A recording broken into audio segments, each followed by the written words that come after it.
benar adalah ahli warisnya, anaknya harus ditunjukkan ya, mana penetapan warisnya ya, silsilahnya mana dan lain sebagainya. Ya secara aspek sosiologis lo ngerti kakaknya, ngerti adiknya dan lain sebagainya ya, ngerti pamannya dan lain sebagainya, masa sih butuh bukti formal kan gitu. Nah ini tapi kalau sebagai kuasa hukum kok terhadap orang yang konsultasi kok mau memilih jalur litigasi, ya bukti-bukti semua itu harus dipersiapkan kan gitu. Seorang mau mengajukan cerai, bukti tulisnya, buku nikahnya mana kan gitu. Seorang mau mengajukan penutupan rekening misalkan, orang tuanya meninggal dunia ya, sementara punya tabungan di bank. Nah mau mencairkan atau melakukan penutupan rekening itu dari pihak bank, sekalipun itu anaknya ya, orang tuanya sudah si yang atas nama di buku rekening misalkan orang tuanya, dan beliau sudah meninggal dunia, anaknya mau ngambil tabungannya di bank, tentu dari pengadilan itu akan meminta surat ini penetapan pengadilan ya, untuk membuktikan dia adalah benar anaknya apa tidak. Setidaknya kan harus ditunjukkan bahwa ini adalah ahli waris dari si A kan gitu. Nah A itu yang atas nama di buku rekening. Nah penetapan pengadilan tentu harus dibuat ya. Kalau buku nikahnya orang tuanya itu yang meninggal dunia nggak ada, tentu harus dibuatkan isbat nikah, permohonan isbat nikah kan gitu. Kalau sudah ada buku nikah orang tua yang meninggal, sudah cukup nanti penetapan ahli waris bahwa dia benar ahli warisnya, sehingga berhak untuk melakukan penutupan rekening misalkan gitu. Nah ini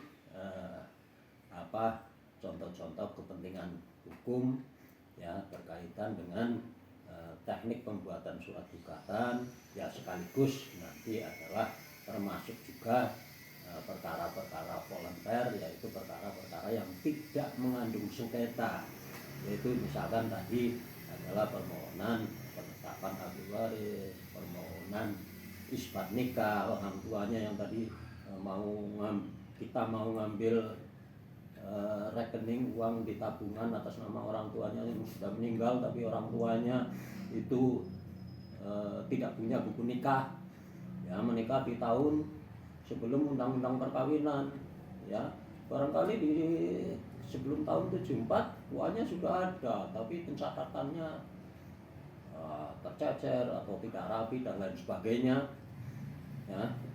ya, dilakukan di KUA tahun 50, tahun 40 dan lain sebagainya, tapi dicari di sana catatannya nggak ada.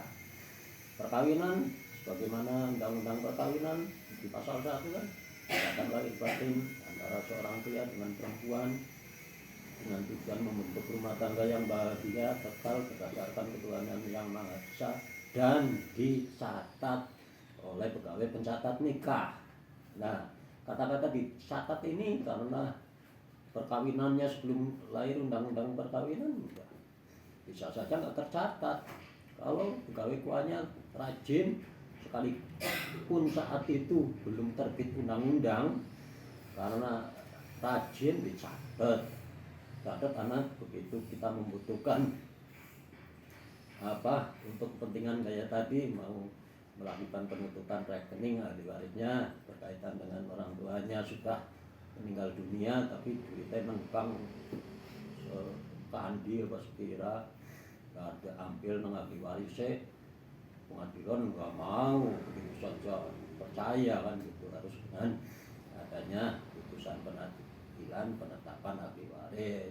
Nah penetapan ahli waris menunjukkan pernikahan orang tuanya nggak ada, maka isbat nikah. Nah isbat nikah itu tadi karena bunyi undang-undang dan dicatat oleh pegawai pencatat nikah. Kalau Islam berarti pegawai KUA, kalau non muslim berarti catatan sipil ya, harus ada bukti otentik akta perkawinan, buku nikahnya mana Nah kalau belum, kalian selaku praktisi hukum harus mengajukan isbat nikah, kan gitu.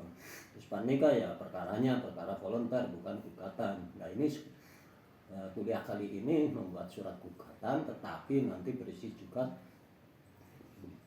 membuat surat permohonan. Gugatan ada lawannya, permohonan tidak ada lawannya, kan gitu.